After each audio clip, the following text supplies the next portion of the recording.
RI nomor 03B DPR RI garing 1 Romawi garing 2001/2002 tanggal 16 Oktober 2001 dinyatakan Kode etik DPR RI merupakan norma-norma atau aturan-aturan yang merupakan kesatuan landasan atau etik atau filosofis dengan peraturan perilaku maupun ucapan mengenai hal-hal yang diwajibkan, dilarang atau tidak patut dilakukan oleh anggota DPR RI.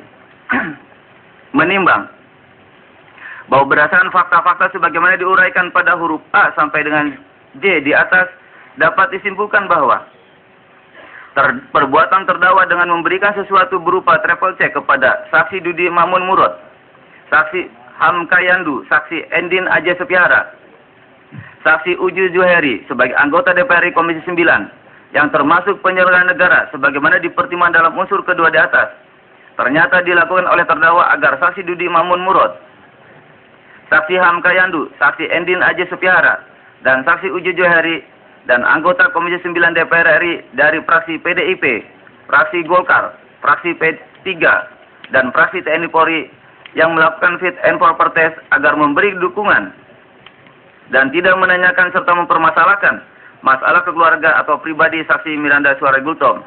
Dalam fit and proper test pemilihan Deputi Gubernur Bank Indonesia tersebut, padahal yang dilakukan oleh Dudi Mamun Murad, saksi Hamka Yandu, saksi Endin Aja Sepiara, saksi Uju Juheri, dan anggota Komisi 9 DPR RI dari fraksi PDIP, fraksi Golkar, fraksi P3, dan fraksi TNI Polri yang termasuk penyelenggara negara telah bertentangan dengan kewajibannya selaku anggota DPR RI sebagaimana dimaksud Undang-Undang Nomor 28 Tahun 1999 tentang penyelenggaraan negara yang bebas dari korupsi, kolusi, dan nepotisme.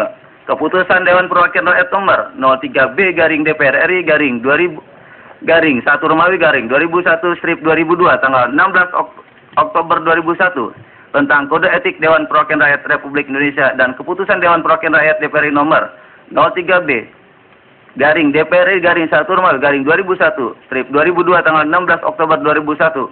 Oleh karena itu, perbuatan terdakwa tersebut telah memenuhi unsur karena atau berhubungan dengan sesuatu yang bertentangan dengan kewajiban dilakukan atau tidak dilakukan dalam jabatannya. Dilanjutkan.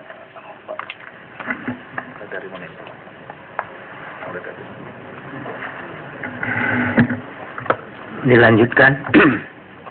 Menimbang bahwa dengan demikian, berdasarkan uraian pertimbangan di atas, Majelis Hakim berkesimpulan bahwa perbuatan terdakwa telah terbukti memenuhi unsur ketiga dari pasal yang didakwakan dalam dakwaan pertama, yakni terbukti memenuhi unsur karena atau berhubungan dengan sesuatu yang bertentangan dengan kewajiban dilakukan atau tidak dilakukan dalam jabatannya.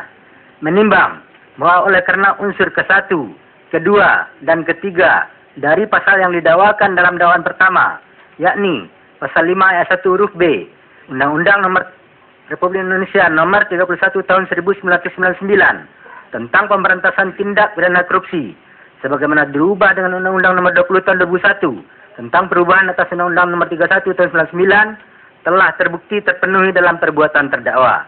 Dan dari bukti-bukti yang telah ada, kami ulangi, dan dari bukti-bukti yang ada telah diperoleh keyakinan tindak pidana korupsi tersebut benar adanya dan terdakwa Nunun Nurbaiti D adalah pelakunya. Maka menurut hukum terdakwa Nunun Nurbaiti D tersebut telah terbukti secara sah dan meyakinkan bersalah melakukan tindak pidana korupsi. Menimbang bahwa terdakwa telah menyangkal melakukan tindak pidana sebagaimana didakwakan kepadanya dengan alasan dalam keterangannya tidak pernah meminta atau menyuruh saksi Ahmad Hakim Safri MJ alias Ari Malang Yudo untuk memberikan travel check kepada saksi Dudi Mamun Murad, saksi Hamka Yandu, saksi Endin Aja Sofiara, saksi Uju Juhairi, anggota DPR RI Komisi 9. Akan tetapi sangkalan terdakwa tersebut tidak didukung fakta-fakta yang menguatkan keterangan terdakwa. Akan tetapi sebaliknya, dari hasil fakta-fakta di persidangan, terdakwa dalam perkara ini perbuatannya telah memenuhi seluruh unsur dari dakwaan pertama sebagaimana telah dipertimbangkan di atas. Menimbang bahwa terdakwa telah terbukti secara sah dan meyakinkan bersalah melakukan tindak pidana korupsi, sebagaimana diatur dan diancam pidana pasal 5 ayat 1 huruf B, Undang-Undang Republik Indonesia Nomor 31 Tahun 1999 tentang pemberantasan tindak pidana korupsi, kemudian dirubah dengan Undang-Undang Nomor 20 Tahun 2001 tentang perubahan atas Undang-Undang Nomor 31 Tahun 99, sedangkan selama pemeriksaan tidak ditemukan adanya alasan pemaaf maupun alasan pembenar dari terdakwa yang dapat menghilangkan pertanggungjawaban pidana garing sifat melawan hukumnya, maka terdakwa harus dipertanggungjawabkan perbuatannya dengan dijatuhi pidana yang setimpal dengan perbuatannya.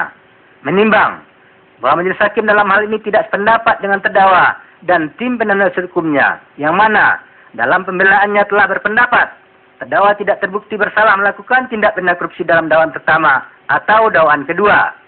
Akan tetapi sebaliknya, majelis hakim sependapat dengan penuntut umum tentang terbuktinya kesalahan terdakwa dalam perkara ini sebagaimana telah dipertimbangkan di atas.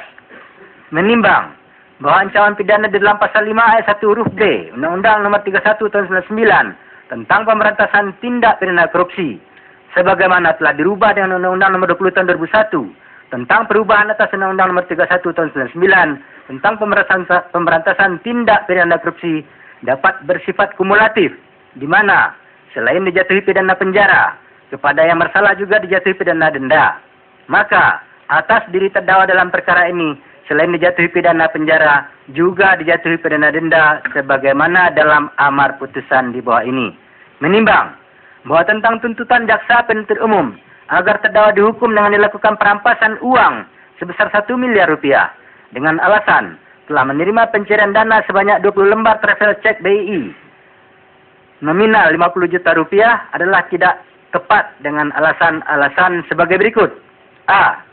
Bahwa terdakwa dalam perkara ini didakwa dan terbukti melakukan tindak pidana dimaksud dalam dakwaan pertama melanggar pasal 5 ayat 1 huruf B Undang-Undang Nomor 31 Tahun 99 tentang pemberantasan tindak pidana korupsi sebagaimana diubah dengan Undang-Undang Nomor 20 Tahun 2001 tentang perubahan atas Undang-Undang Nomor 31 Tahun 99 tentang pemberantasan tindak pidana korupsi atau juga biasa disebut pemberi suap, sehingga bukanlah orang yang disuap atau penerima suap.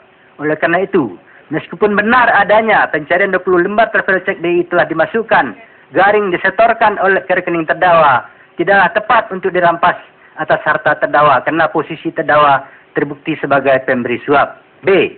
Bahwa travel check sebanyak 20 lembar yang telah dicarikan oleh saksi Sumarni benar adalah bagian dari 480 lembar yang diterbitkan oleh BII dalam transaksi tanggal 8 Juni 2004. Akan tetapi, 20 lembar travel check BII yang dicarikan oleh saksi Sumarni tidak ada bukti pernah sampai pada anggota DPR RI Komisi 9 di tahun 2004. Sehingga penguasaannya masih ada pada terdakwa dan belum mempunyai sifat telah diberikan kepada pegawai negeri atau penyelenggara negara. C. Bahwa dalam perkara ini tidak dilakukan penyitaan harta terdakwa senilai 1 miliar rupiah.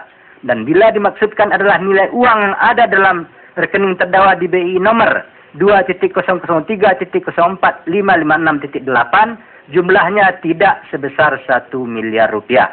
Menimbang bahwa selama pemeriksaan terdakwa ditahan, menimbang bahwa selama pemeriksaan terdakwa ditahan dalam rumah tahanan negara, maka berdasarkan ketentuan pasal 22 4 KUHP, waktu lamanya terdakwa dalam tahanan dikurangkan seluruhnya dari pidana penjara yang akan dijatuhkan kepadanya. Menimbang bahwa guna memudahkan pelaksanaan putusan dan terhindarnya terdakwa melarikan diri, maka kepadanya diperintahkan tetap berada dalam tahanan.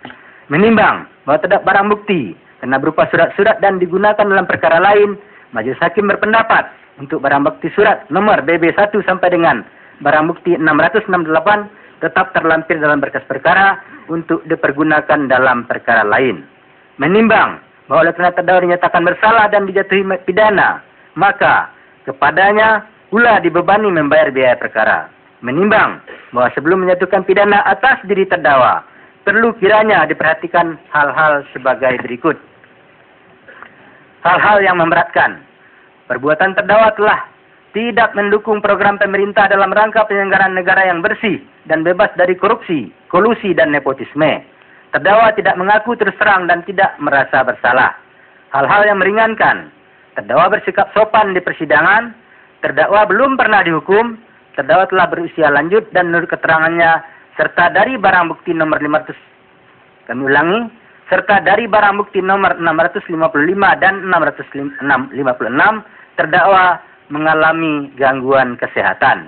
Menimbang bahwa untuk memenuhi rasa keadilan, maka dalam menjatuhkan pidana kepada terdakwa, Majelis Hakim akan mempertimbangkan dari segala segi, baik dari kepentingan masyarakat, negara, maupun bagi kepentingan terdakwa sendiri. Menimbang bahwa segala sesuatu yang tercantum dalam berita acara sidang guna singkatnya putusan dianggap telah termaksud dan dipertimbangkan dalam putusan ini. Mengingat akan pasal 5 ayat 1 huruf B Undang-Undang Republik Indonesia nomor 31 tahun 99 tentang pemberantasan tindak pidana korupsi sebagaimana dirubah dengan Undang-Undang nomor 20 tahun 2001 tentang perubahan atas Undang-Undang nomor 31 tahun 99 tentang pemberantasan tindak pidana korupsi serta pasal-pasal lain dan peraturan perundang-undangan yang bersangkutan. Dilanjutkan.